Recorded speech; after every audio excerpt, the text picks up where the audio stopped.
നോമ്പിൻ്റെ രണ്ടാം ഞായറാഴ്ചയിലെ ധ്യാനത്തിന് ആധാരമായി മർക്കോസ് എഴുതിയ സുവിശേഷം 1-ാം അധ്യായത്തിൻ്റെ 41-ാം വാക്യം.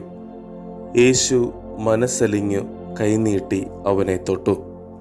സ്പർശനം സ്വപ്നമായി അവശേഷിച്ചിരുന്ന കുഷ്ഠരോഗിയുടെ ആഗ്രഹം ശുദ്ധമാകണം എന്നത് മാത്രം.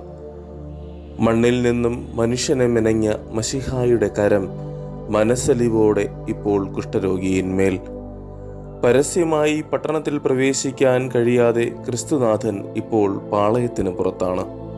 ഒന്ന് ചിന്തിച്ചാൽ, എനിക്കും നിനക്കും നിത്യജീവൻ നൽകുവാൻ സ്വയം മനുഷ്യനായി മരണത്തിന് നൽകിയ നമ്മുടെ മശിഹായുടെ സ്നേഹവും നമ്മിലെ മശിഹായുടെ സ്ഥാനവും ഒന്ന് സ്വയശോധനയ്ക്ക് വിധേയമാക്കേണ്ടതുണ്ട്.